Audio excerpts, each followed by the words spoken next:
तो पिछले क्लास में हम लोगों ने सूडो फोर्स के बारे में डिस्कस कर लिया था। ठीक है। और हमने कुछ क्वेश्चंस देखे हुए थे सूडो फोर्स के ऊपर। और फिर हम लोग आज भी सूडो फोर्स पे बहुत सारे क्वेश्चंस करते रहेंगे, तो आप लोग को बहुत ही अटेंटिव और जल्दी जल्दी चीजें सॉल्व करनी होगी। बहुत सारे क्वेश्चंस करना, ताकि हम लोग नेक्स्ट क्लास में स्प्रिंग फोर्स पे चले जाएं। स्प्रिंग फोर्स या फ्रिक्शन, कुछ भी दोनों में से शुरू करेंगे। तो मेरा आइडिया है कि आज सूडो फोर्स खत्म कर देते हैं। थोड़ा 10 मिनट 15 मिनट ज्यादा भी लेकर सूडो फोर्स पे जितने भी क्वेश्चंस मुझे करवाने हैं वो खत्म कर देंगे। ठीक है। और आप लोग को मैंने इरोडो से जो भी क्वेश्चंस दे दिए हैं वो फ्रिक्शन को हटा के सारे क्वेश्चंस दिए हुए हैं। और आप लोगों को जो वर्कबुक है, मतलब हमारा बुकलेट, वो बुकलेट से भी आप बेझिझक क्वेश्चन सॉल्व करना शुरू कर सकते हैं। तो अभी एक पहला क्वेश्चन 69 का अगर सूडो फोर्स से रिलेटेड होगा तो वो मैं बाद में डिस्कस करूंगा। ओके। 69 का सूडो फोर्स से रिलेटेड है क्या? नहीं है। 69 का क्वेश्चन कह रहा है, ये इरोडोव का स्क्रीन दिख रहा है सबको? तो 69 क्वेश्चन कह रहा है कि a bar of mass m resting on a smooth horizontal plane starts moving due to a force F equals to mg by 3 of constant magnitude. In the process of its rectilinear motion, the angle alpha between the direction of the force and horizontal varies as alpha equals to as, where a is constant, s is the distance traversed by the bar from the initial position. Find the velocity of the bar as a function of angle. क्या एक सरल question है। देखो, कह रहा है कि ये अगर फ्लोर मानो और इस पे अगर एक ब्लॉक रखो जिसका मास m है, तो सिचुएशन ये हो रहा है कि अभी अल्फा 0 है। ठीक है, एफ भी 0 है। फिर थोड़ी देर बाद जब ये ब्लॉक थोड़ा दूर आ जाएगा तो हॉरिजॉन्टल से एंगल चेंज हो रहा है, ये alpha which is equals to A S. और इस पे एफ की जो वैल्यू है वो कांस्टेंट है, F is equals to M G by 3 दिया हुआ है। और फिर थोड़ी देर बाद फिर जब आगे बढ़ेगा तो ठीक है, जैसे जैसे यस बढ़ता जा रहा है वैसे वैसे अल्फा भी बढ़ता जा रहा है, ये दिया हुआ है ना।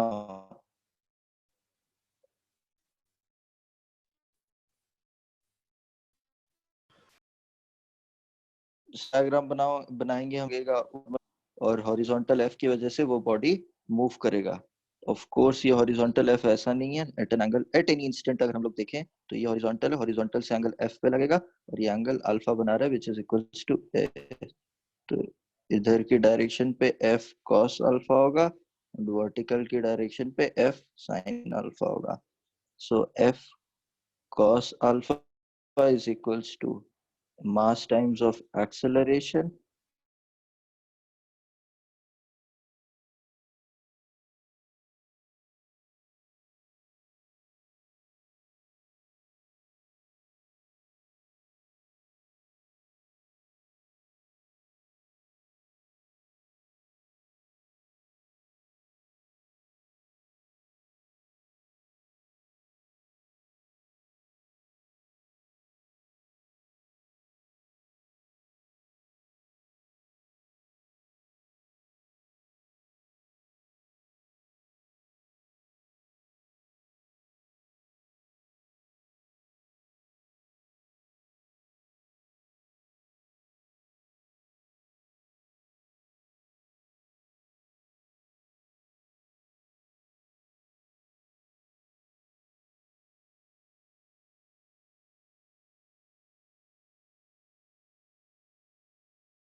सब वॉइस नहीं आ रहा है।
हेलो।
अच्छा, तो हाँ, तो ये क्वेश्चन का आंसर जो मैंने निकाला था ये हो गया था, या फिर इसमें कोई, इसमें भी डिस्कनेक्ट हो गया था? कहाँ पे डिस्कनेक्ट हुआ था?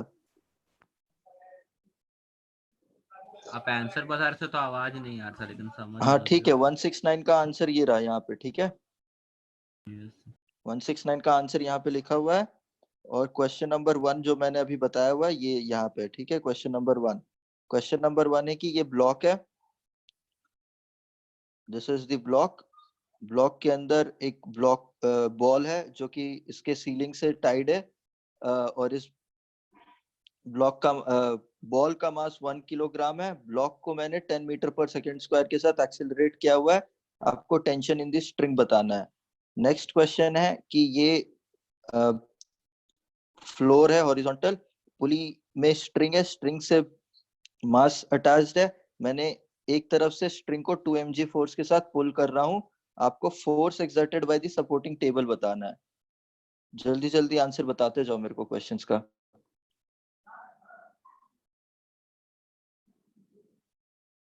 Third question is,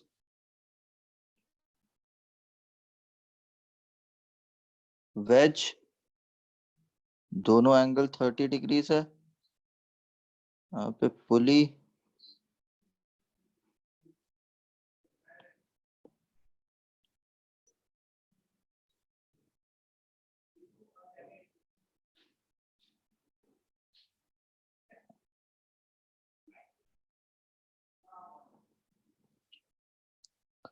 this is one weighing machine, this is another weighing machine, one weighing machine 2, this is 2 kg block and this is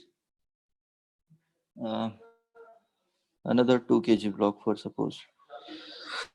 तो आपको रीडिंग्स बतानी है, रीडिंग्स ऑफ weighing machine।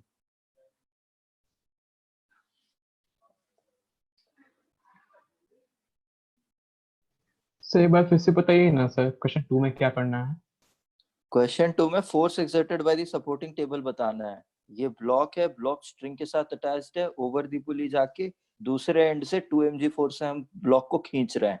आपको नेट फोर्स बताना है exerted supporting table. Supporting table मतलब ये supporting table है आपका, ये सपोर्टिंग टेबल कितना फोर्स एक्सर्ट कर रहा है ये बताना है। बहुत ही सरल क्वेश्चन है आपके लिए। ओके, पहले वाले का आंसर कितना आया? 10√2। 10√2। 10√2 आ गया इसका आंसर। 10√2 न्यूटन। कैसे? ज्योत्सना देखो, अब ब्लॉक का फ्री बॉडी डायग्राम, बॉल का फ्री बॉडी डायग्राम बनाएंगे तो उस पे mg का फोर्स नीचे लग रहा होगा, उस पे एक स्यूडो फोर्स लग रहा होगा क्योंकि वो एक इनर्शियल फ्रेम में है, सॉरी नॉन इनर्शियल फ्रेम में है, क्योंकि जो ब्लॉक है वो एक्सेलरेशन से मूव कर रहा है।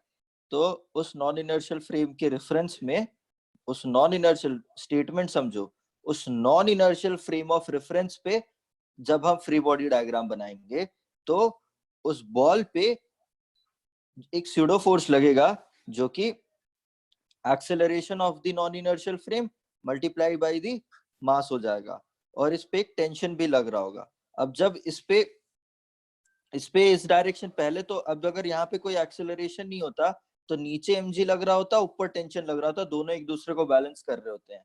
बट अब जब सिचुएशन बदल जा रही है कि अब उस ब्लॉक पे एक हॉरिजॉन्टल फोर्स भी लग रहा है, तो क्या करेगा वो, थोड़ा सा वर्टिकल से डिविएट भी हो जाएगा, और वर्टिकल से डिविएट होने के बाद ये एंगल पे, कुछ थीटा एंगल पे वो आके स्टेबल हो जाएगा।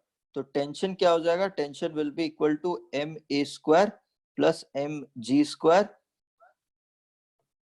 का अंडर रूट। क्यों ऐसा हो गया? क्योंकि दोनों के बीच में एंगल 90 डिग्रीज है। ठीक है, तो a m को तो बाहर ले लो, a 10 है और g भी 10 है, तो ये 10 हो गया और ये √2 हो गया। m 1 है तो ये 10√2 न्यूटन हो गया। सिंपल। कोई दिक्कत इसमें? दिक्कत है तो अभी पूछ लो सर, No, कहाँ पे sir. क्या हुआ कोई? हाँ ठीक है। सेकंड क्वेश्चन का आंसर बताओ, किसी ने किया है?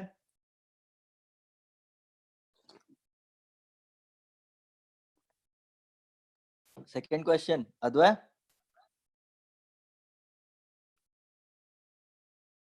बना रहे हैं। ज्यादा कुछ बनाना नहीं है बच्चा, ज्यादा कुछ बनाना नहीं है।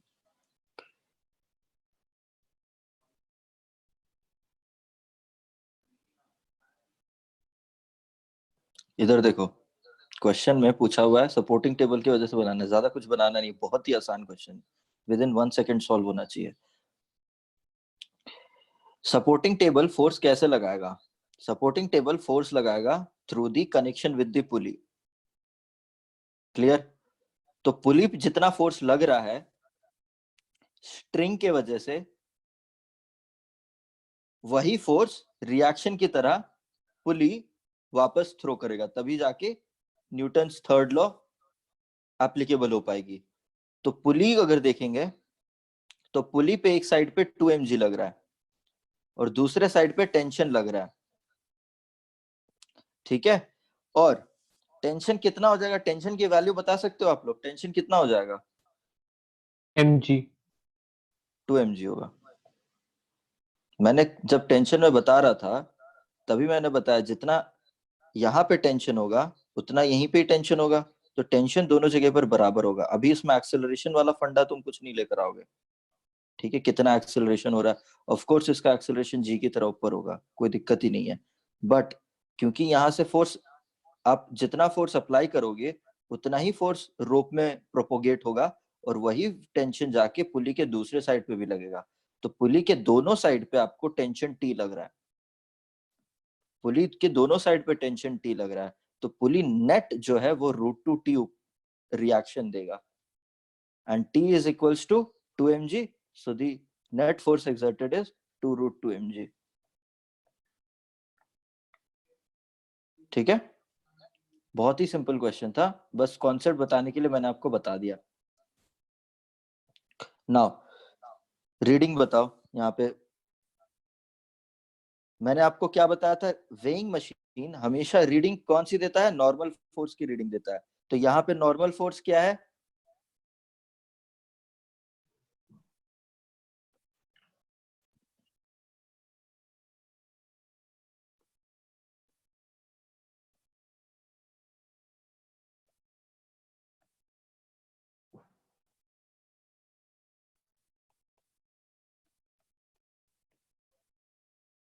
नॉर्मल फोर्स क्या है, 2g cos theta, which is cos 30, right? And reading आपको बताना है तो इसको आप g से डिवाइड कर दोगे, तो आपको √3 रीडिंग देगा।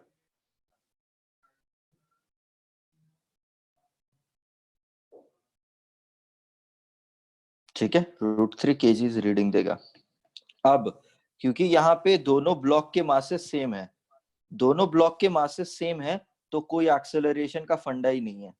ठीक है, कोई एक्सेलरेशन का फंडा ही नहीं है, तो आपको कोई एक्सेलरेशन लेने की भी जरूरत नहीं है। अगर डिफरेंट भी होता तब भी रीडिंग ये देता, बिकॉज एक्सेलरेशन तो वर्टिकल डायरेक्शन में हो ही नहीं रहा। ठीक है, ये इस क्वेश्चन इसीलिए मैंने बताया क्योंकि आपको ये बताना था कि वेइंग मशीन वो रीडिंग देगा जो उस पे नॉर्मल फोर्स लग रहा होगा उस मोमेंट पे। ठीक है, ये कॉन्सेप्ट है। नाउ नेक्स्ट क्वेश्चन, अब आते हैं सूडो फोर्स पे।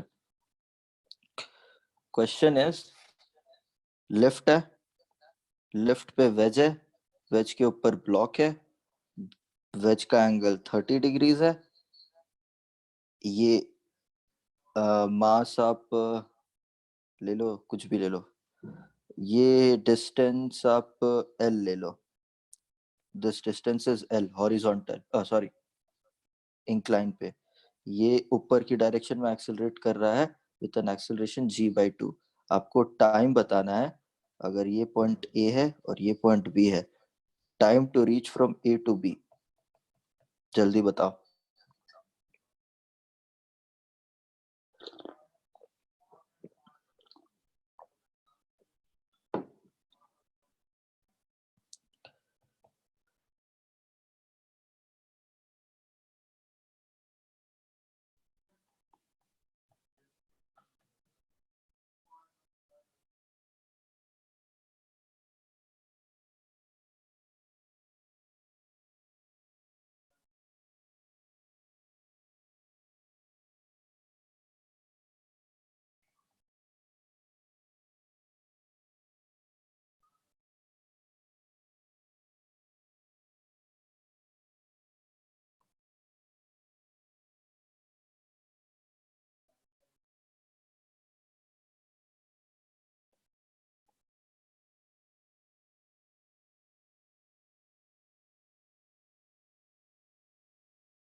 क्या रहा है time,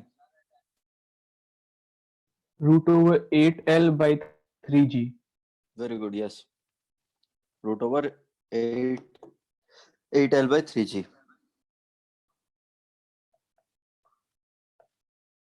What you have to do? Distance is L, acceleration would be, ये g mg इधर लग रहा है तो g sin थीटा इधर लगेगा, और क्योंकि ये ऊपर की डायरेक्शन में एक्सेलरेट कर रहा है तो एक सूडो फोर्स ma भी इधर लगेगा, तो वो सूडो फोर्स का कंपोनेंट भी sin थीटा का आपको इधर लगेगा, तो आपको नेट एक्सेलरेशन जो है वो g plus a sin theta मिलेगा, ठीक है। एंड इनिशियल वेलोसिटी आप 0 ले लो तो आप डायरेक्टली कर सकते हो, s is equals to ut plus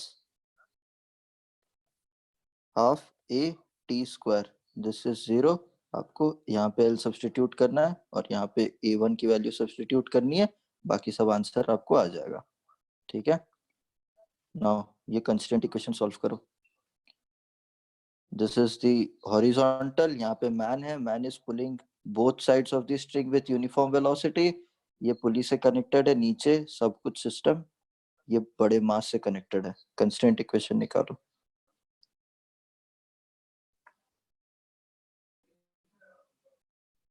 Jyotsna speed catch कर रहे हो ना? Yes, sir.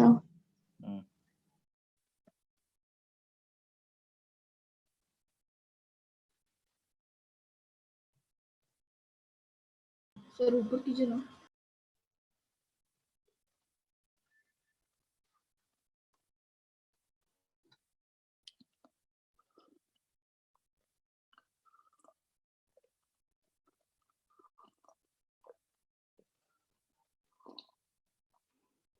सबने नोट कर लिया?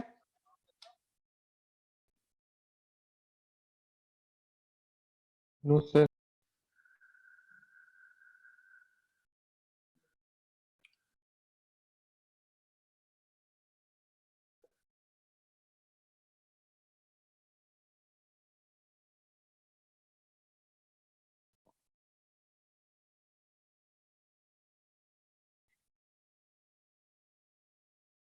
Yes sir.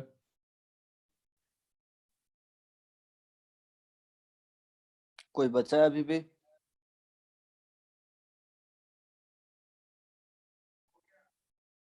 ठीक है।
तो थोड़ा नीचे। आंसर क्या आ रहा है? किसी का आया?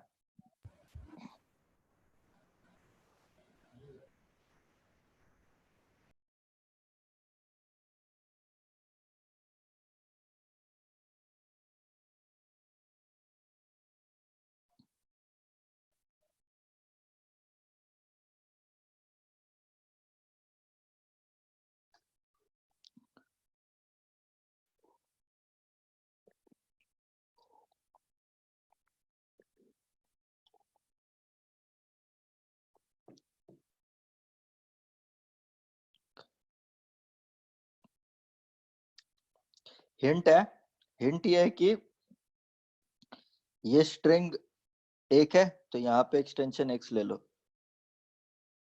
ये स्ट्रिंग अलग है तो इस पे y ले लो, एंड ये वाला पुली अलग से है, ये वाला पूरा ब्लॉक अलग से है ना, तो इसका z ले लो। तो तीनों अलग अलग लो, x y और z।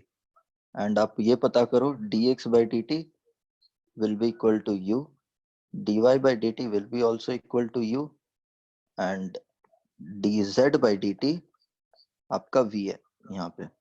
तो इस अब रिलेशन फॉर्म करने के देखो। एंड जरूरी नहीं है आप जो डायरेक्शन दिया हुआ है वही डायरेक्शन अज्यूम करोगे, आप अपने मन मर्जी, क्योंकि आपको मैंने बता दिया था डायरेक्शन डिक्टेट नहीं करता कंस्टेंट इक्वेशन का फॉर्मेट।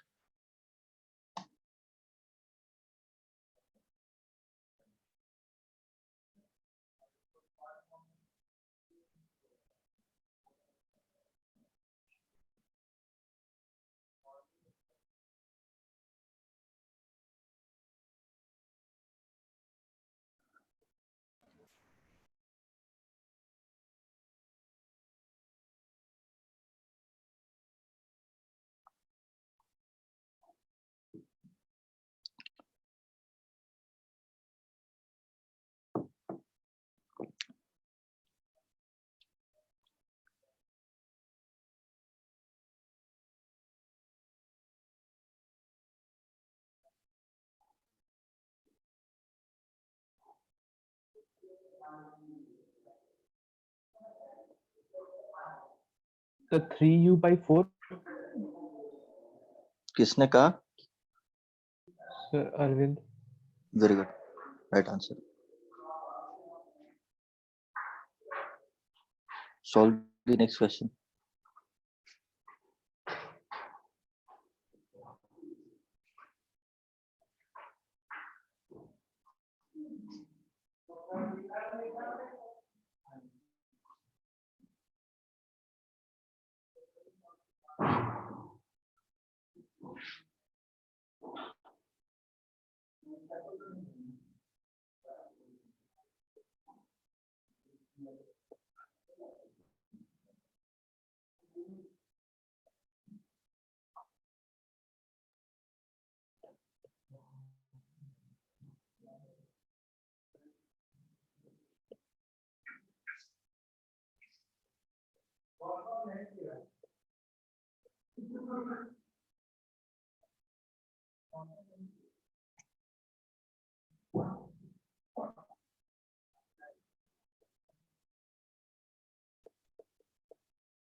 ओके, आ जाओ इधर देखो। मानो कि इसको मैंने z से ऊपर डिस्प्लेस किया है, ठीक है, इसको z से ऊपर डिस्प्लेस किया, तो ये पुली ऊपर z से डिस्प्लेस होगा, ये पुली ऊपर से z डिस्प्लेस होगा। तो यहाँ पे z आपको मिलेगा, यहाँ पे z आपको मिलेगा, यहाँ पे z आपको मिलेगा, यहाँ पे z आपको मिलेगा। तो ये जो 4z है, 1 2 3 और 4, जो 4z है आपको इस y वाले स्ट्रिंग में मिल रहा है, ठीक है। तो y जब आप इक्वेट करोगे तो y को आप 4z के साथ तो करोगे ही करोगे, बट मानो कि अगर आप ये x को लेफ्टवर्ड डिस्प्लेस करते हो तो ये पुली x नीचे जाएगा, तो यहाँ पे x और यहाँ पे x मिलेगा। तो आपको इस वाले स्ट्रिंग में जहाँ पे y है उस वाले स्ट्रिंग में आपको 4z और 2x मिल रहा है, 4z और 2x मिल रहा है। तो अगर y लेफ्टवर्ड डिस्प्लेस करवा रहे हो और x को भी लेफ्टवर्ड डिस्प्लेस करवा रहे हो तो z मेरा अपवर्ड डिस्प्लेसमेंट है, ठीक है। ये अपवर्ड डिस्प्लेसमेंट है, ये लेफ्ट और ये भी लेफ्टवर्ड डिस्प्लेसमेंट है।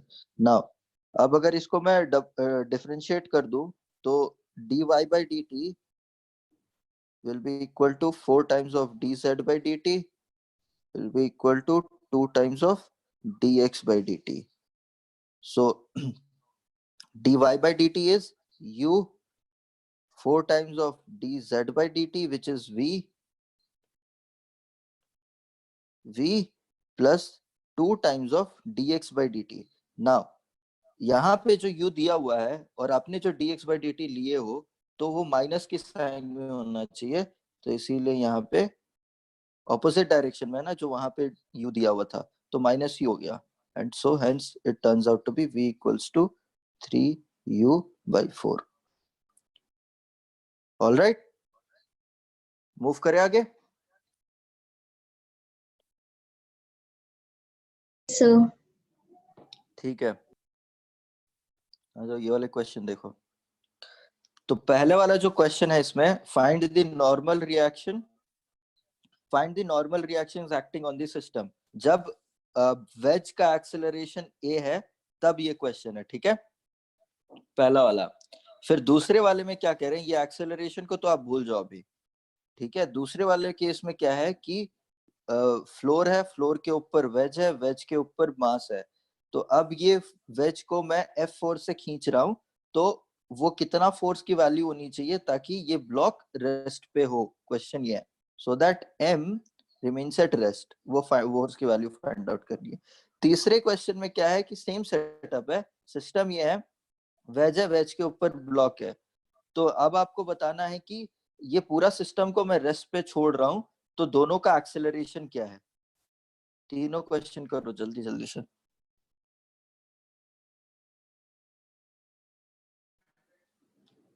दूसरे वाले का m plus M G tan theta होगा. आपको फोर्स बताना है. m प्लस, दूसरे वाले आंसर है m g tan theta. Small m plus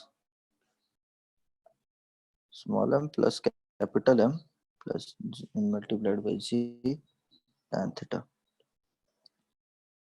Yeah. The normal reactions are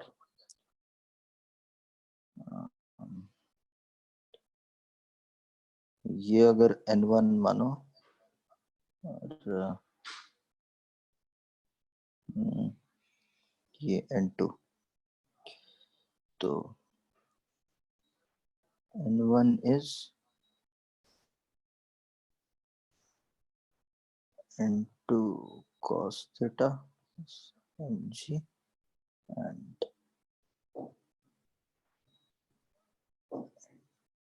2 will be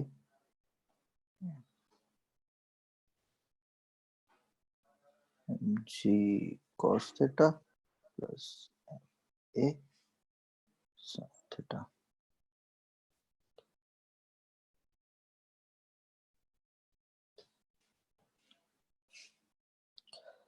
I hope सबका पहला वाला तो हो जाना चाहिए.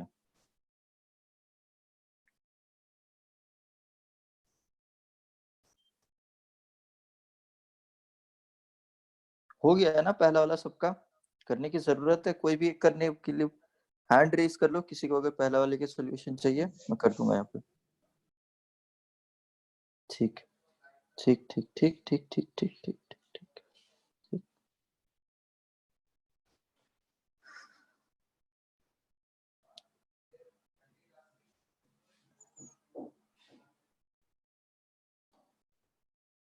इसका नॉर्मल फोर्स n2, ये mg और इसका वेट mg, इसका नॉर्मल फोर्स n1 और इस पे नॉर्मल फोर्स n2.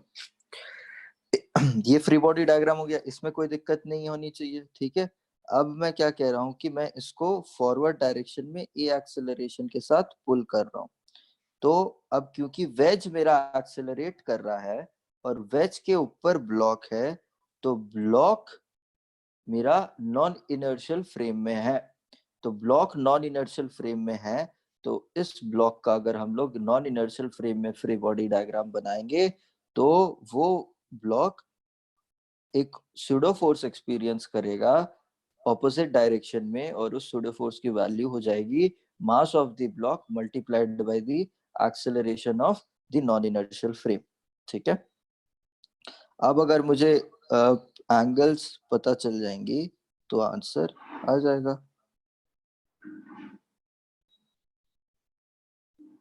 तो I know that this angle is theta, right.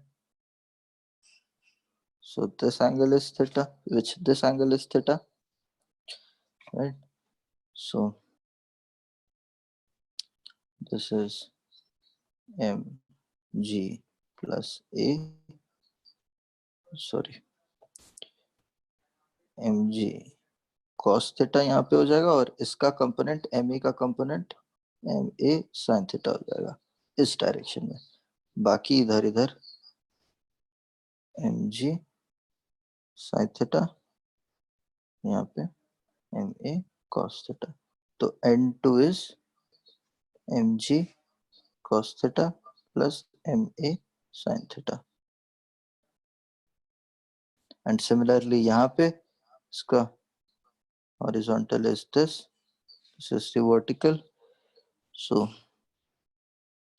this angle is theta, which वो angle theta होगा क्या? ये angle theta, so n1 will be equal to n2 cos theta plus capital mg। ये दूसरा equation, simple,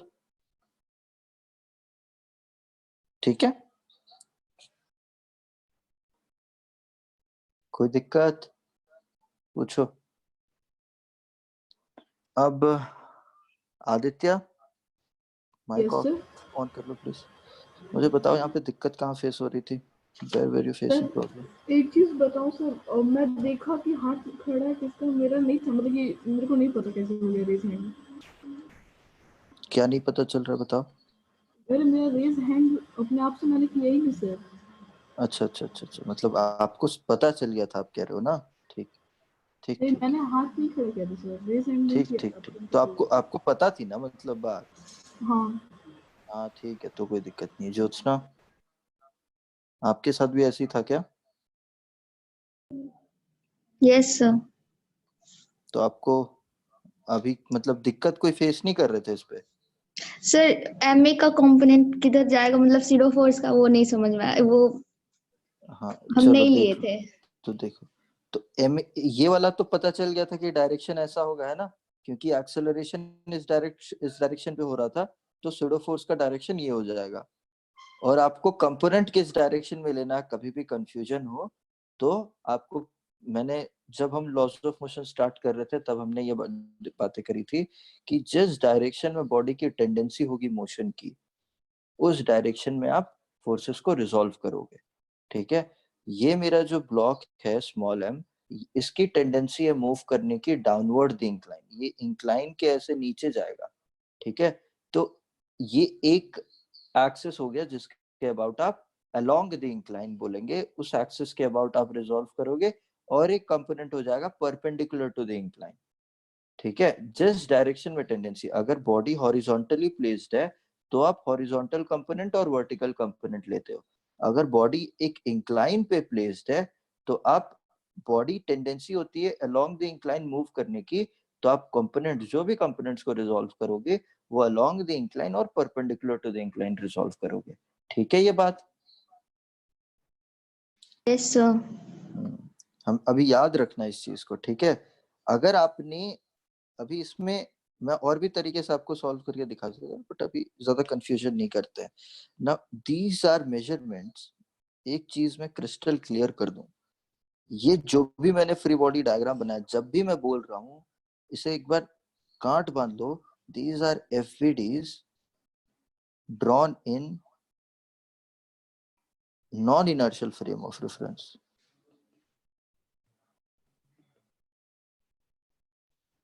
These are FVDs drawn in non-inertial frame of reference, तब जाके ये pseudo force आया, ठीक है?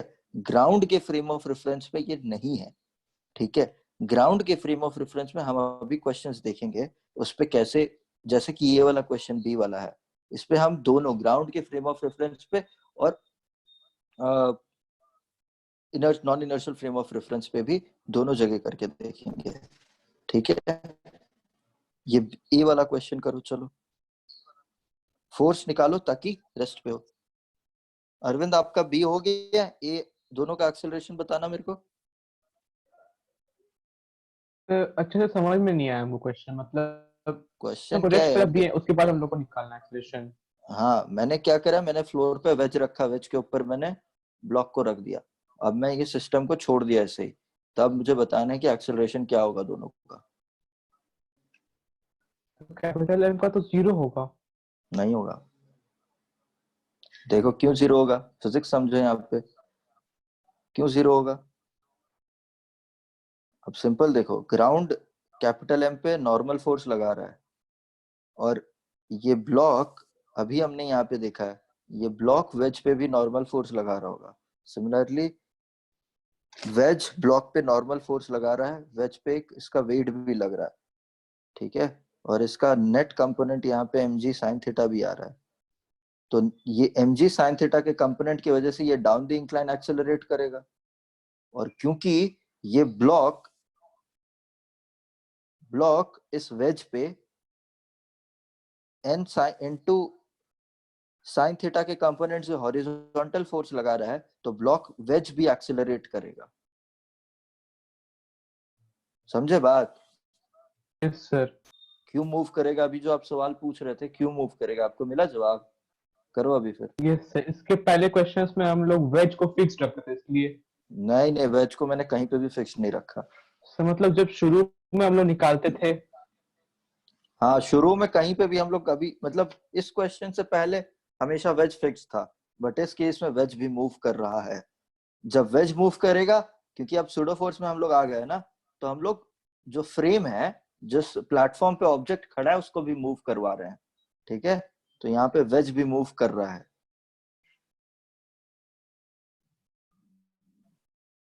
Okay sir. करो करो, ये अगर हो गया, अद्वैत का अगर हो गया होगा ये, तो इस क्वेश्चन को ट्राई करो। Question number 7।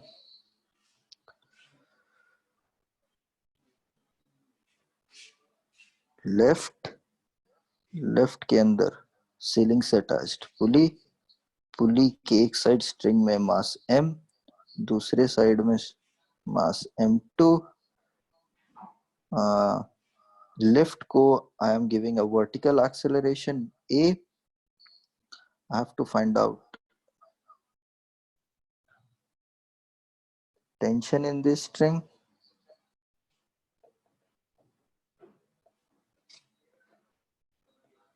I have to find out acceleration of m1 with respect to pulley, acceleration of m2 with respect to pulley, acceleration of m1 with respect to ground, acceleration of m2 with respect to ground. Clear है ये वाला question? किसी का अगर हो गया होगा तो ये फॉरवर्ड इसमें मूव कर सकता है। सर 7th ये क्वेश्चन P क्या है? Acceleration of mass one with with respect to pulley.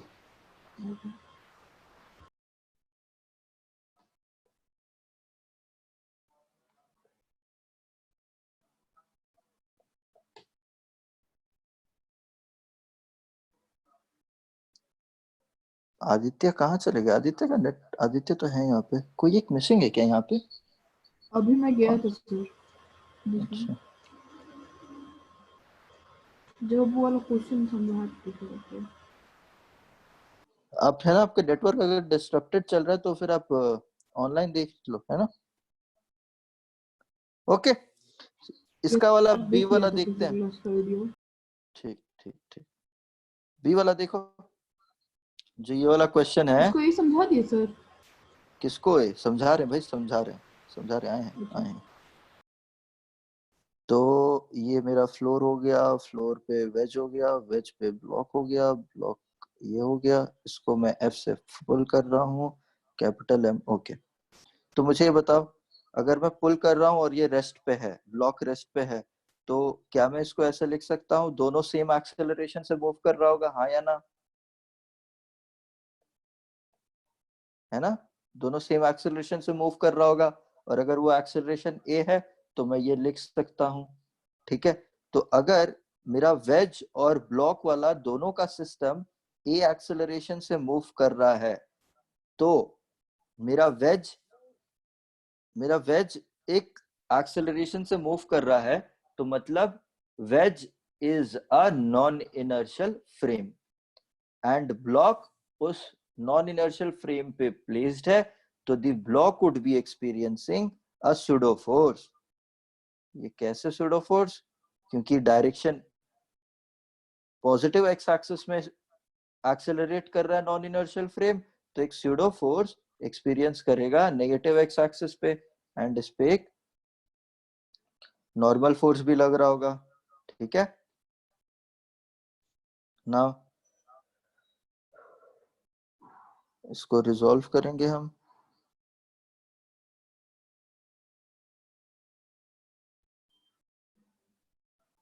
थोड़ा सा नीट बना देते हैं तो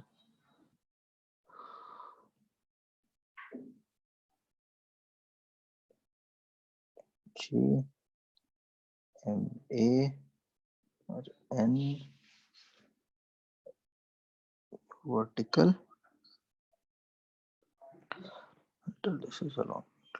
ठीक है.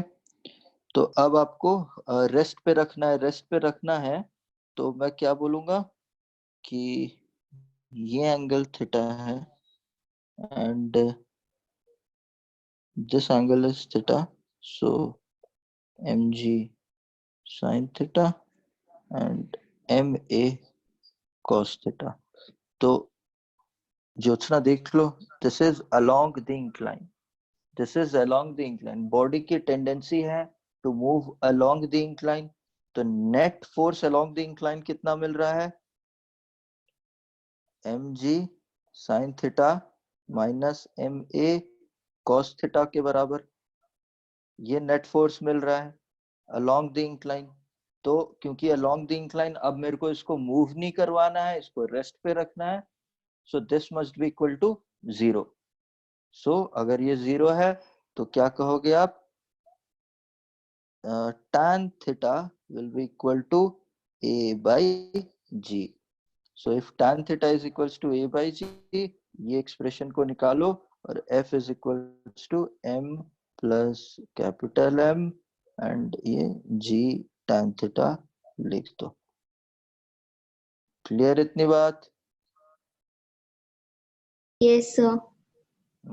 समझ में आ रहा है ना कैसे करोगे? आपको सूडो फोर्स, देखो पहले आप आइडेंटिफाई करो कि जो ब्लॉक जिसका आपको स्टडी करना है, जिसका आपको फ्री बॉडी डायग्राम बनाना है, वो रेस्ट पे है या मूव कर रहा है.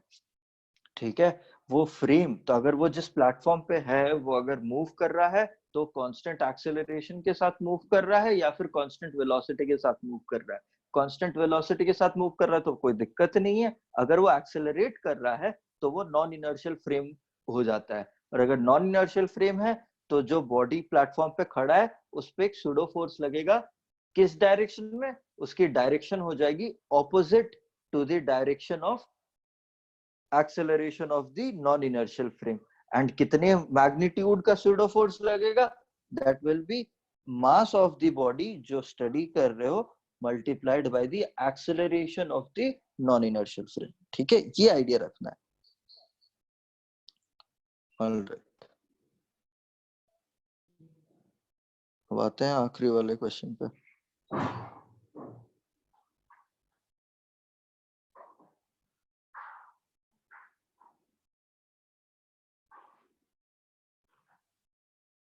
हुआ अरविंद आपका वो क्वेश्चन एक्सेलरेशन निकालने का?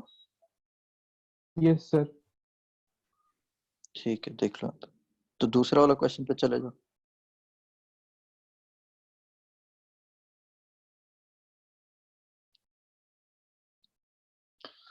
नाउ इस क्वेश्चन में आप अगेन फ्री बॉडी डायग्राम बनाओ.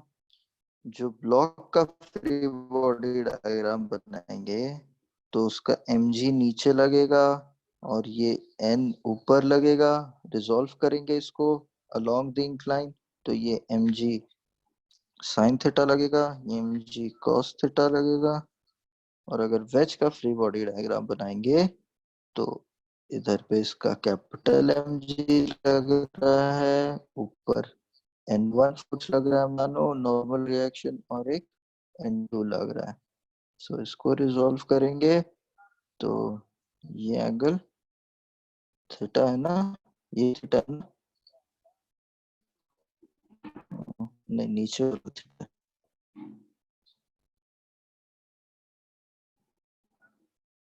ये थीटा है, ठीक है, इनटू साइन थीटा, यहाँ पे इनटू कॉस थीटा। तो अब जब फ्री बॉडी डायग्राम बना रहे हैं तो देखो, अब आपको पता चल गया कि मेरे वेज पे एक हॉरिजॉन्टल फोर्स लग रहा है, वर्टिकली ऊपर की डायरेक्शन में n1 है और नीचे की डायरेक्शन पे n2 cos थीटा है और mg है। वर्टिकली मूव नहीं कर रहा है, मतलब नेट अपवर्ड और नेट डाउनवर्ड बैलेंस कर जा रहे हैं, हमें चिंता करने की जरूरत नहीं है। बट हॉरिजॉन्टल के डायरेक्शन पे नेट फोर्स आपको n2 sin थीटा लग रहा है। किस पे लग रहा है? वेज पे लग रहा है। तो वेज अब एक्सेलरेट करेगा। कितने नेट फोर्स लग रहा है एक्सेलरेट करने के लिए? n2 sin theta net force लग रहा है एक्सेलरेट करने के लिए। सो मास टाइम्स ऑफ, अगर मैं एक्सेलरेशन इसका a1 ले लेता हूं, ठीक है, तो इतने फोर्स के साथ नेट फोर्स उस पे लग रहा है और इतना वो एक्सेलरेट कर रहा है। नाउ ये किस डायरेक्शन पे एक्सेलरेशन है? एक्सेलरेशन लेफ्टवर्ड है। क्लियर है इतनी बात? अब अगर मेरा वेज एक्सेलरेट कर रहा है, इसका मतलब मेरा ब्लॉक जो वेज पे है वो एक non inertial frame of reference में है, ठीक है, non inertial frame of reference पे है। तो अगर एफबीडी ब्लॉक का हम लोग with respect to non inertial frame में बनाए तो उस पे एक सूडो फोर्स लगेगा। किस डायरेक्शन पे? हॉरिजॉन्टली ऑपोजिट डायरेक्शन पे। फोर्स की मैग्नीट्यूड क्या हो जाएगी? मास times of acceleration of the non inertial frame. अब क्या करेंगे? अब हम अज्यूम करेंगे बॉडी की ब्लॉक की जो टेंडेंसी ऑफ मोशन है it is along the incline, so I am assuming कि वो down the incline a2 velocity के a2 एक्सेलरेशन के साथ एक्सेलरेट कर रहा है। मैंने ये अज्यूम कर लिया। तो अब मैं फोर्सेस कैलकुलेट करूंगा।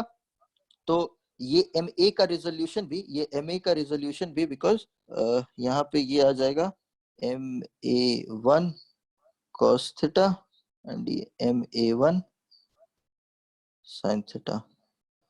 सही रिजॉल्व किया ना मैंने? चेक कर लो एक बार।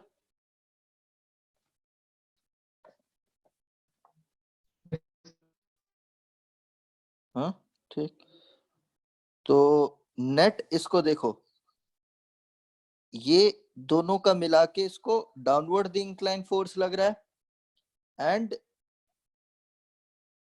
This force plus the normal force and downward the incline, ये सब बैलेंस कर जाएगा because perpendicular to the incline कोई मोशन नहीं है।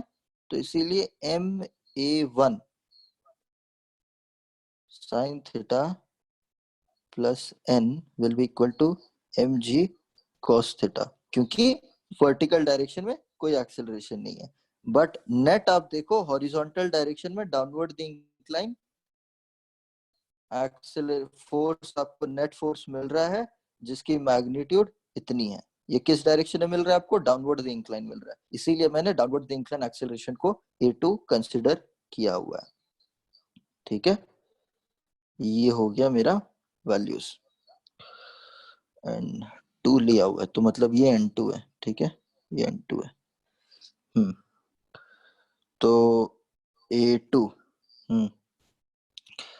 अब क्या करेंगे हम लोग? ओके, अब ये n, this is 1, this is 2, this is 3। Now 1 and 2 को यूज करके हमको मिलेगा mg cos theta minus MA1 sin theta का MA1। So this will turn out to be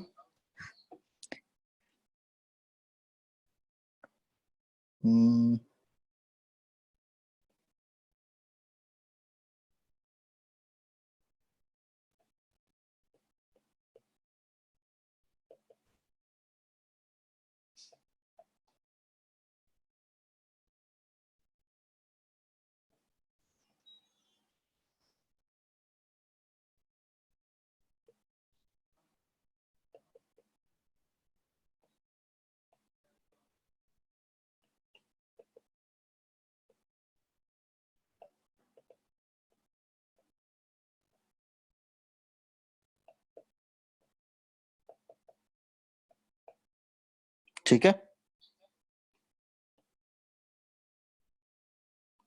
कोई दिक्कत इसमें?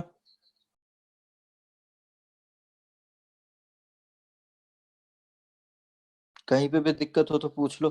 तो मेरे को एक्सेलरेशन a1 किसका मिला है? This is acceleration of ways.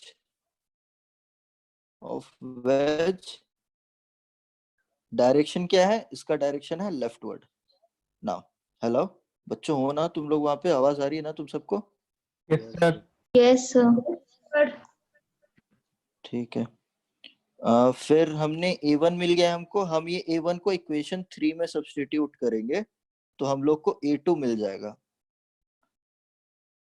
Equation 3 में सब्स्टिट्यूट करेंगे which is mg sin theta plus ma1 cos theta will be equal to ma2। तो यहाँ पे सब्स्टिट्यूट करेंगे।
जी sin थीटा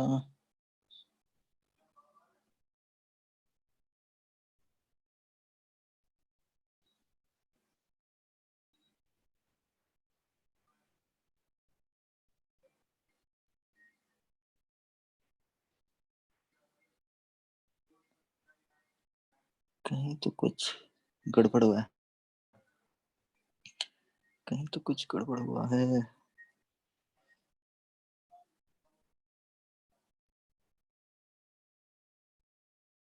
एम, तो ये तो एम हर जगह से कैंसिल हो गया।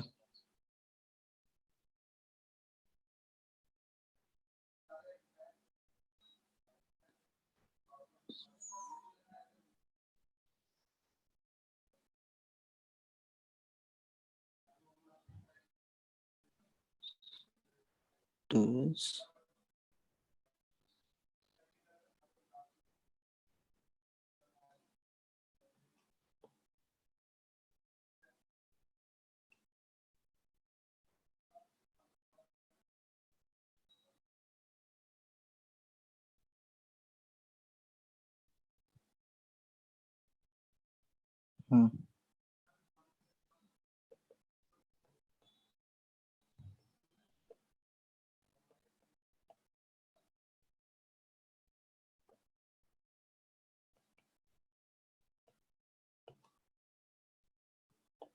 ऑलराइट, ठीक है। ये दो एक्सप्रेशंस आएंगे आपके।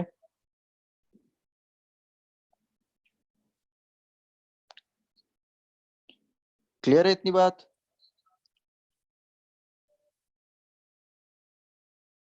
रिस्पॉन्ड तो करो यार, इतनी मेहनत करके मैं सॉल्व कर रहा हूँ यस यहाँ सर। पे, आप चुपचाप बैठो।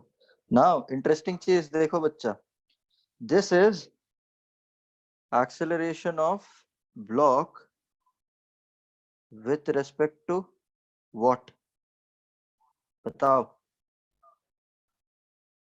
ग्राउंड है? नहीं नहीं नहीं, with respect to wedge. with respect to wedge. क्यों? क्योंकि हमने फ्री बॉडी डायग्राम जब हम बना रहे थे यहाँ पे, important concept being told to you right now, remember this.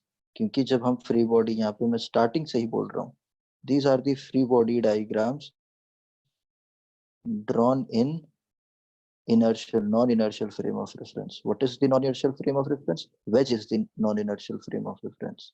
So whatever accelerations I have calculated here, every acceleration is with respect to the wedge.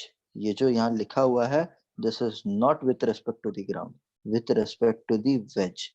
Now मैं with respect to ground पूरा का पूरा जो calculation मैंने अभी किया है, मैं पूरा विथ रेस्पेक्ट टू ग्राउंड भी वापस से करने वाला हूँ, ठीक है? तो this is with respect to wedge. Now try to imagine the block. ये क्या है? ये अलोंग द इंक्लाइन A2 से नीचे की डायरेक्शन में जा रहा है. वेज हॉरिजॉन्टली A1 इधर जा रहा है, ठीक है? तो net acceleration of small m क्या हो जाएगा? दिस इज A1 जो यहाँ पे निकाला है, this is nothing but capital M का acceleration. लेकिन small m का acceleration तो because ये इससे connected है, तो ये एक horizontal acceleration भी लेगा, ठीक है? एंड दोनों के बीच में एंगल कितना हो जाएगा? Pi minus theta. So A1 square plus A2 square plus 2A1 A2 cos of pi minus theta. So this is your acceleration of mass m with respect to ground. ठीक है? अभी देखो, ये सभी कुछ मामला, कहानी, रामायण, महाभारत, ये विथ रेस्पेक्ट टू किसके रेस्पेक्ट में हुआ है? वेज की रेस्पेक्ट में हुआ है, ठीक है? अब इसे हम लोग ग्राउंड के रेस्पेक्ट में भी कर सकते हैं, बिल्कुल ही कोई दिक्कत वाली बात नहीं है. जब हम ग्राउंड के रेस्पेक्ट में करेंगे तो डिफरेंस कहाँ पे आएगा? देखो,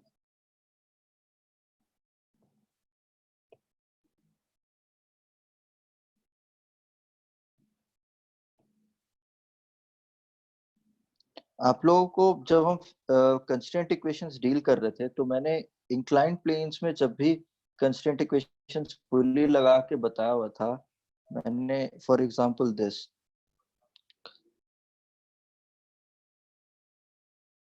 ये जब ऐसे पुली के साथ कनेक्टेड था, तो जब इसको एक्सेलरेट करवाते थे इधर, तो ये ऑफ कोर्स नीचे तो जाते ही था, और इधर सॉरी हॉरिजॉन्टली भी ये एक्सेलरेशन के साथ जाता था. तो ये A is with respect to wedge बताते थे ना,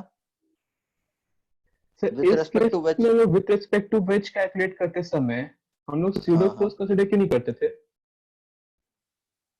क्योंकि यहाँ पे हम लोग कंस्ट्रेंट इक्वेशन निकाल रहे हैं, यहाँ पे हम लोग फोर्स को पिक्चर में ला ही नहीं रहे. हम लोग यहाँ कंस्ट्रेंट इक्वेशन निकाल रहे थे, हम यहाँ फोर्स थोड़ी ना निकाल रहे थे. हम यही वाला क्वेश्चन हम लोग अभी पूरे के पूरे फोर्स वगैरह सब कुछ लाके भी करेंगे, ठीक है? एक दो शायद से हम लोग को I think pseudo force next class में भी ले जाना पड़ेगा, बट हम लोग यही क्वेश्चन पूरा फोर्स लाके सब कुछ के साथ करेंगे बकायदा, ठीक है? तो ये हॉरिजॉन्टल, जब मैं आपको पूछा था इस चीज में with respect to wedge acceleration कितना होता है, तब हमने ये डिसाइड किया था कि ये ए के साथ direction downward. But with respect to ground अगर हम लोग यहाँ पे देखते थे, तो ये ए इधर भी आता था और ये ए इधर भी आता था. तो आप पाई माइनस थीटा लेकर इसका नेट अगेन आप कहते थे कि ये ए स्क्वायर है प्लस ए स्क्वायर है plus 2a square cos of pi minus theta था. ये हमने डिसाइड कर लिया था. सेम चीज यहाँ पे वही चीजें हो रही हैं, ठीक है? तो अभी तो ये वाला छोड़ते हैं हम लोग. आई थिंक और भी एग्जांपल्स आएंगे, तब वो जो और एग्जांपल्स आएंगे तो हम लोग आगे वापस से देखेंगे. अगर ज्यादा टाइम चाहिए तो हम लोग सूडो फोर्स में और थोड़ा सा टाइम देंगे, कोई बड़ी बात नहीं. बट अभी ये छोड़ते हैं क्योंकि ये वाला भी एक इम्पोर्टेंट क्वेश्चन है, इससे भी थोड़ी बहुत कॉन्सेप्ट्स क्लियर होंगी.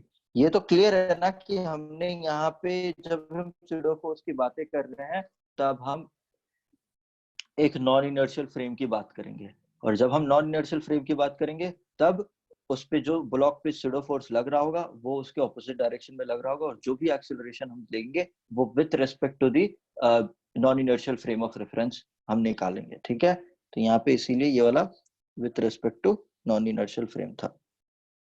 नाउ क्वेश्चन नंबर 7 को थोड़ा सा पढ़ो और करने की कोशिश करो।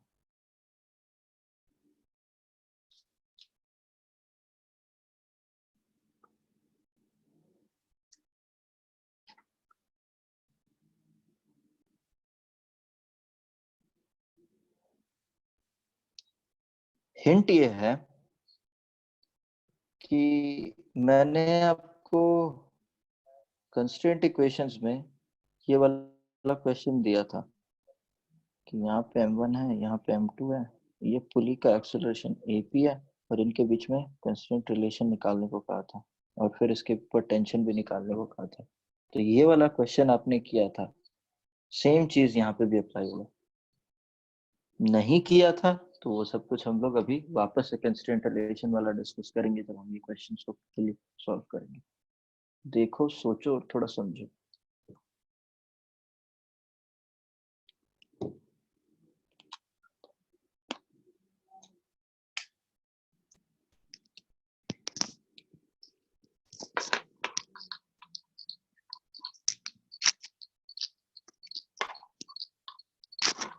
और टेंशन ऊपर वाले स्प्रिंग से निकालना है कि m2 का कि m1 का?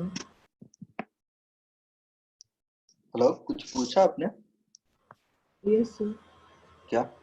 टेंशन ऊपर वाली स्प्रिंग से निकालना है ना, जो पुली से कनेक्टेड है। नहीं नहीं नहीं नहीं नहीं, tension in the string which is connected to the blocks.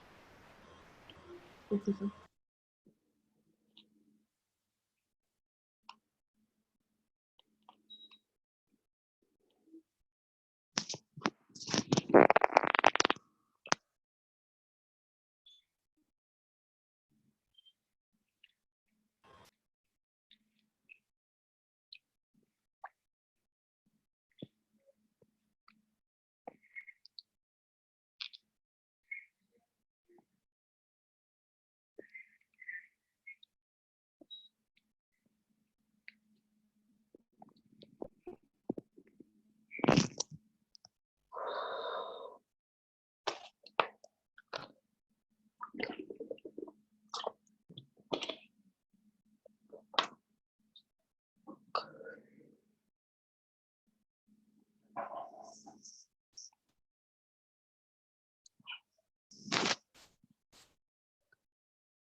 Jyotsna, आपको जब भी लगे कि क्वेश्चन डिस्कस करने का टाइम आ गया बता देना, डिस्कशन चालू हो जाएगा।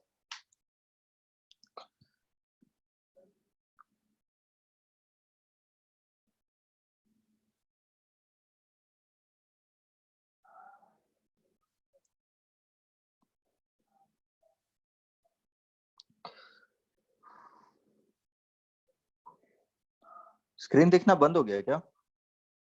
Yes sir. अभी दिख रहा होगा? No sir. नहीं दिख रहा?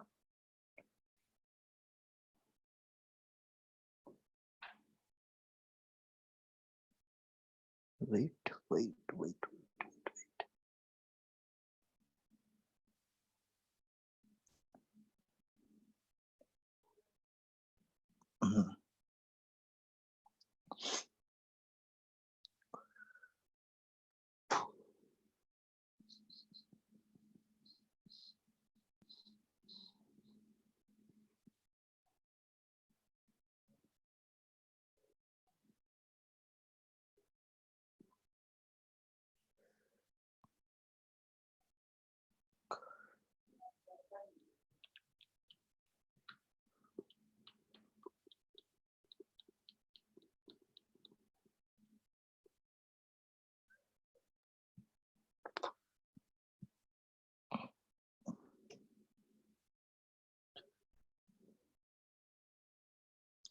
7:44. We'll start the discussion.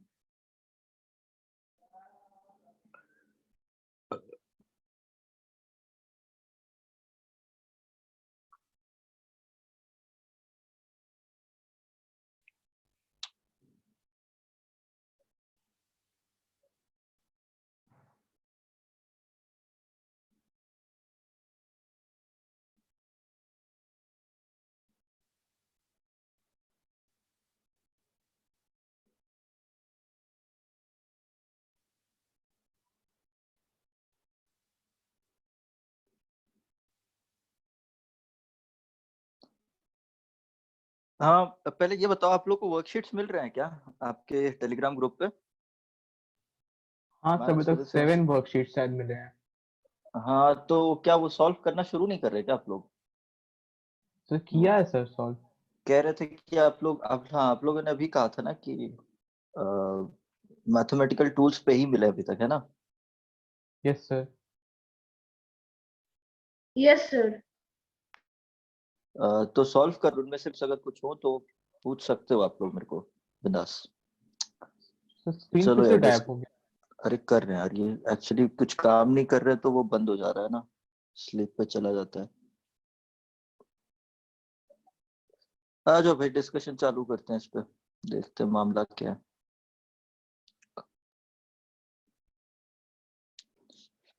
मामला इसमें भी आसान है, बस स्यूडो फोर्स लगाना है। इसमें मैं कैलकुलेशन इतना लंबा चौड़ा आप लोगों के लिए नहीं कर रहा, तो आपको खुद से करना पड़ेगा। मैं बस इक्वेशन लिख के दे दूंगा।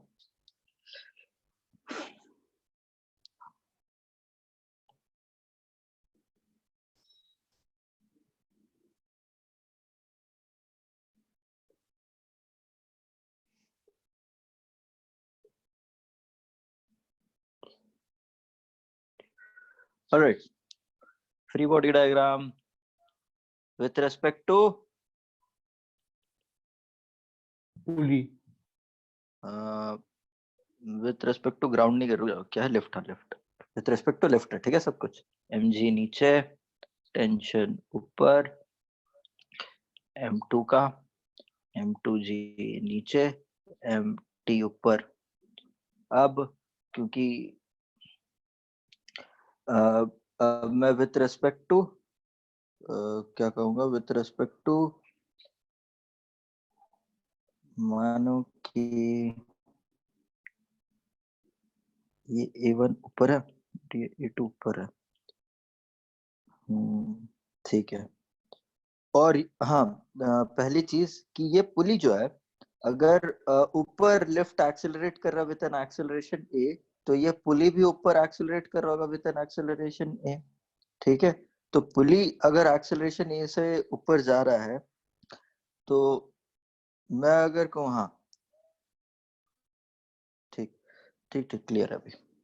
तो A1 and A2 are the accelerations with respect to ground.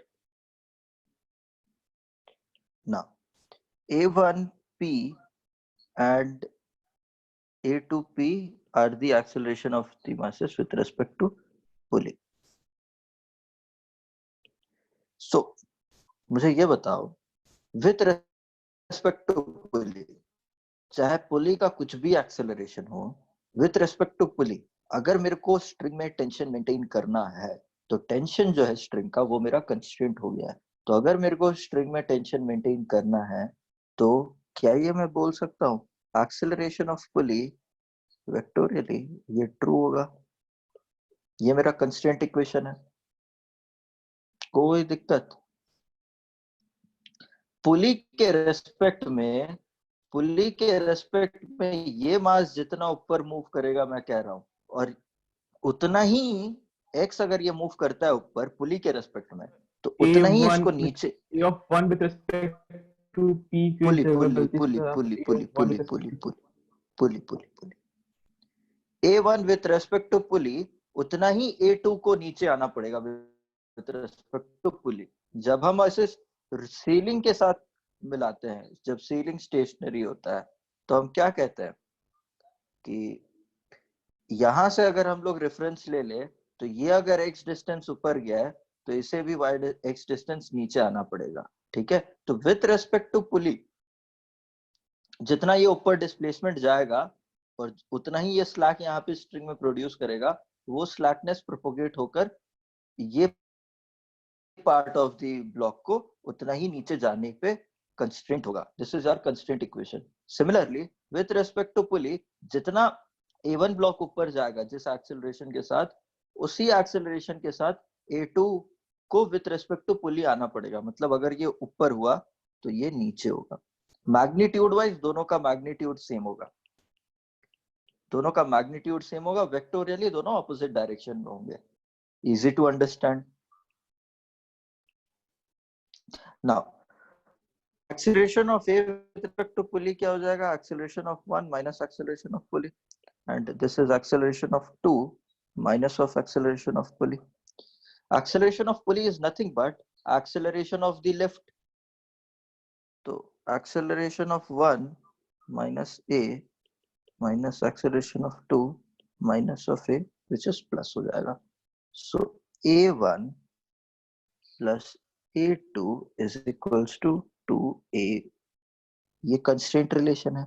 ये आपको मैं कुछ ना बताऊं तब भी आप ये स्टेप को स्किप करके डायरेक्टली ये तो आप खुद ही लिख सकते हो। लिख सकते हो नहीं लिख सकते? मैंने तो इतना तो सिखा दिया आप लोगों को ये कैसे लिखना है करके। आप अगर विथ रेस्पेक्ट टू ग्राउंड बोल दिया कि अगर ये पुली ए से नीचे आ रहा है तो फिर इन दोनों को, अगर x ये नीचे आता है और y ये नीचे आता है तो x प्लस y, और अगर ये z से नीचे आता है तो ये 2z है। तो a1 plus a2 will be equal to 2ap। ये तो मैंने आपको लिखना सिखा दिया है ना, है नहीं है? यस बस अब मैंने थोड़ा सा अलग तरीका बताया, इसलिए क्योंकि यहाँ पे आपको विथ रेस्पेक्ट टू लिफ्ट आपको मेजर करना है सब कुछ, क्योंकि अब यहाँ पे एक्सेलरेशन हो रहा है और यहाँ पे अब मैंने आपको स्यूडो फोर्स का भी कॉन्सेप्ट बता दिया है, तो थोड़ा सा एडवांस रिप्रेजेंटेशन है चीजों का, ठीक है। तो यहाँ वाला पार्ट आपको मैंने दूसरे तरीके से भी बता दिया। अब विथ रेस्पेक्ट टू लिफ्ट अगर हम लोग लिख रहे हैं, और what are these accelerations? These are accelerations with respect to ground. This is the acceleration of lift with respect to ground in the upward direction. This is acceleration of first block with respect to ground in the upward direction. This is acceleration of 2 with respect to ground in the upward direction. Right. अब सारा कुछ direction upward है, ये with respect to ground है। Equation of motion लिखेंगे इनका, तो पहले ब्लॉक के लिए t minus m1g will be equal to ma1, and दूसरे ब्लॉक के लिए t minus m2g will be equal to ma2। Clear है इतनी बात? यस क्लियर है सर। नहीं है? और आपको अब देखो बच्चा, ये 3 इक्वेशन है। अब मैंने इसमें ये सब, ये what is this acceleration, what is this acceleration, what is this acceleration? Acceleration of bodies with respect to ground. So these equations are written in the frame of non-inertial frame, बोल दो, sorry, inertial frame। क्या हो गया inertial frame, which is am plus m2g equals to t। a plus m2g equals to t। अरे देखते हैं, रुक जा। This is inertial frame with respect to, inertial frame के रेस्पेक्ट में हमने लिखा हुआ है, ठीक है, a1 a2 a3, क्योंकि सारा ग्राउंड के रेस्पेक्ट में है। अगर मैं नॉन इनर्शियल फ्रेम में लिखूं तो इक्वेशन कैसे बदल जाएगा? देखो, नॉन इनर्शियल फ्रेम तब इक्वेशन बदल जाएगा अगर आप अभी देखोगे, इस पे m1g नीचे लग रहा है, इस पे टेंशन t ऊपर लग रहा है, और नीचे एक स्यूडो फोर्स लगेगा m1a का, और सिमिलरली m2g, और ऊपर टेंशन t और नीचे इसका m2a का, ये स्यूडो फोर्स लग रहा है। अब मैंने ये कहा हुआ है कि ये a1 p के साथ अगर ऊपर जा रहा है तो ये a2 p के साथ नीचे जा रहा होगा, ठीक है, कोई दिक्कत इसमें? तो अगर अब आप इसका इक्वेशन ऑफ मोशन लिखोगे तो कैसे बदल जाएगा?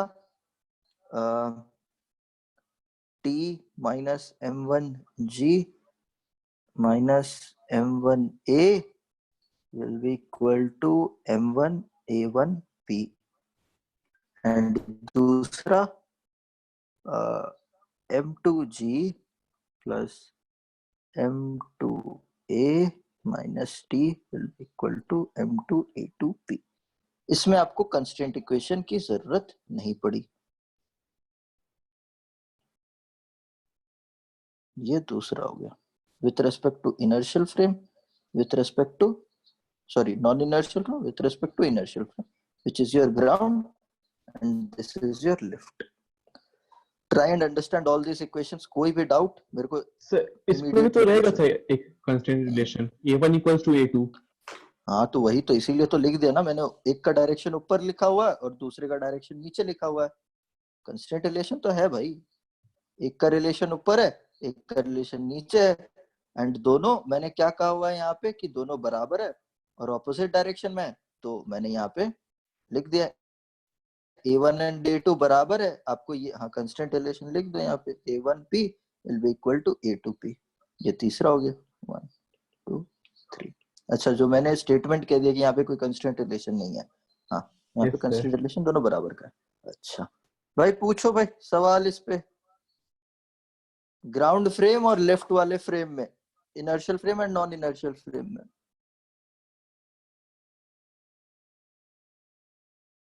अच्छा किसी को कैसा भी सवाल? मैं रिपीट कर देता हूं क्या क्या कह रहा था मैं। पहले तो मैंने दोनों का ग्राउंड फ्रेम में एक्सेलरेशन लिखा। लिफ्ट का ग्राउंड फ्रेम में एक्सेलरेशन ये है, सेकंड ब्लॉक का ग्राउंड फ्रेम में एक्सेलरेशन ये है, एंड फर्स्ट ब्लॉक का ग्राउंड फ्रेम में एक्सेलरेशन ये है। लिफ्ट ऊपर मूव कर रहा है, ए ब्लॉक भी ऊपर मूव कर रहा है और फर्स्ट ब्लॉक भी ऊपर ही मूव कर रहा है, सारा कुछ एक्सेलरेशन ऊपर है। तो ये कंस्टेंट इक्वेशन आपको मैंने जैसे अभी तक सिखाया हुआ था वैसे आप इसे डायरेक्टली लिख सकते थे, आपको कुछ पैंतरा लगाने की जरूरत नहीं थी। फिर ये दोनों equation simple equation of motion से आपने ये लिख दिया, ठीक है। इसमें आपने कहीं पे भी सूडो फोर्स नहीं लेकर आए। क्यों सूडो फोर्स नहीं लेकर आए? बिकॉज ये इनर्शियल फ्रेम ऑफ रेफरेंस की बात कर रहे हैं हम लोग यहाँ पे। इनर्शियल फ्रेम क्या है?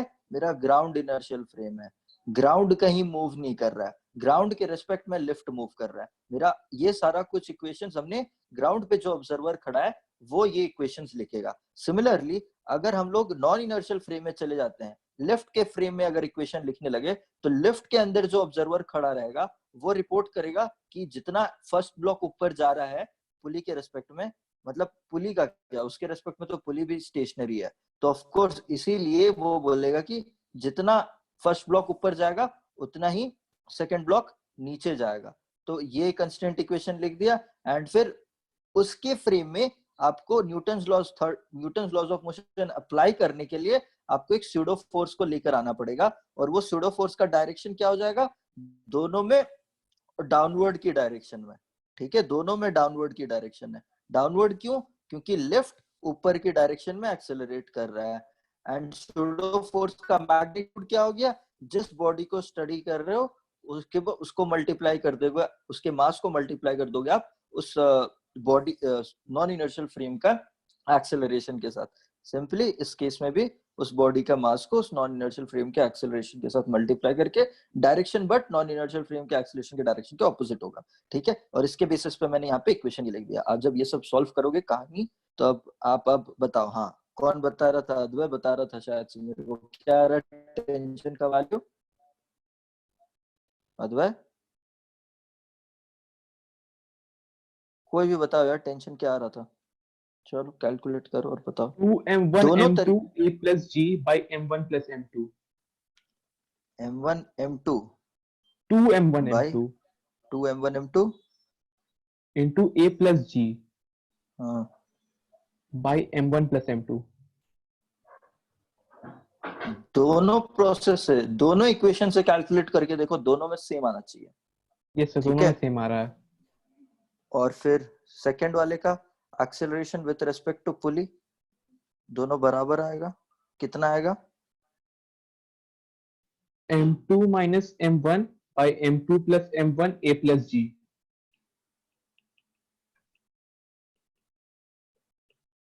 और विथ रेस्पेक्ट टू ग्राउंड, हाँ सॉरी ये बराबर नहीं होगा, कितना आ रहा है? पर वो m2 minus m1 था। ठीक। m2 minus m1 g plus 2 m2 ap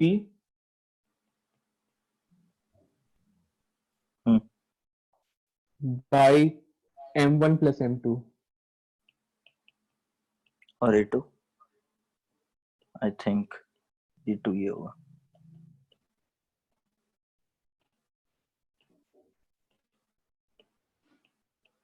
है ना? Sir m2 minus m1 g में नेगेटिव साइन रहेगा। ठीक ठीक ठीक है ना? आंसर चेक कर लेना, यही है। टाइम क्या हो रहा है? 7:59।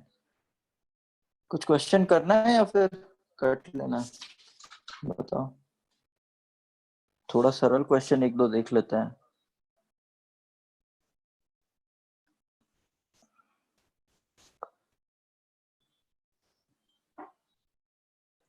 मुझे ये बताओ, सूडो फोर्स ही है, क्वेश्चन नंबर 8।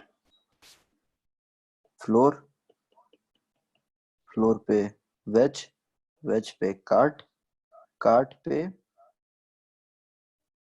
स्ट्रिंग से अटैच, उसमें block attached.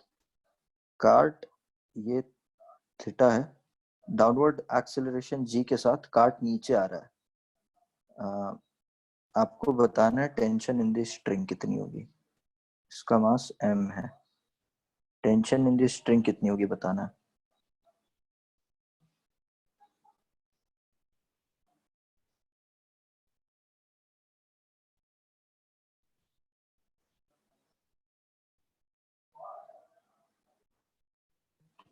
This is 30 degrees.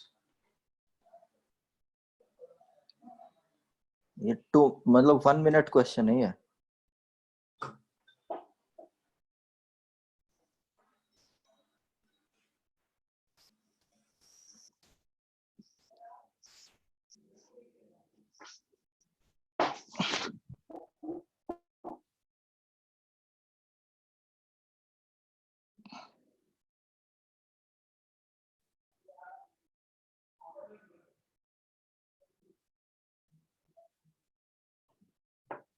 Tension in this string.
देखो इधर देखो।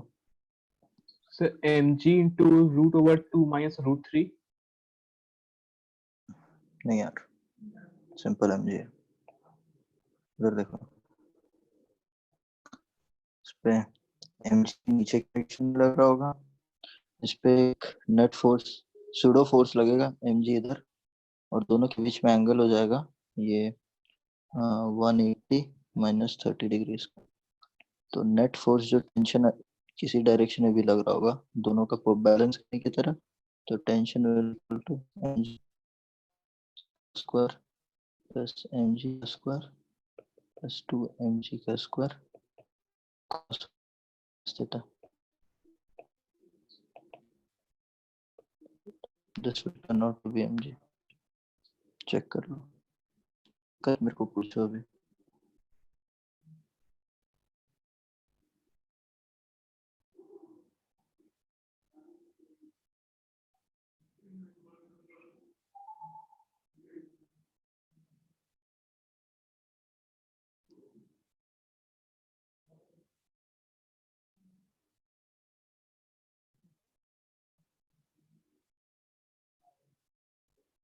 सिंपल सिंपल क्वेश्चन है, ठीक है।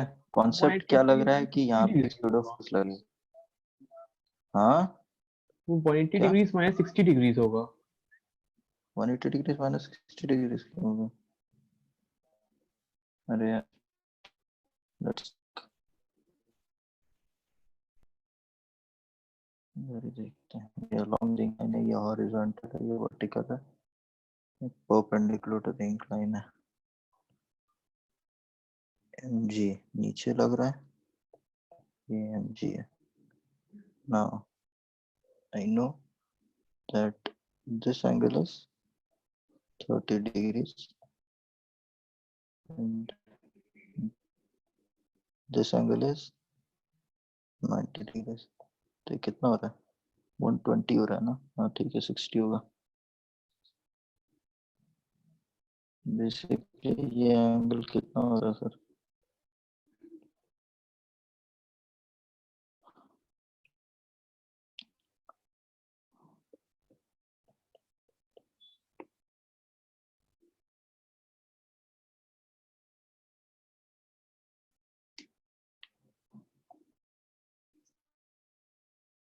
ठीक है ना?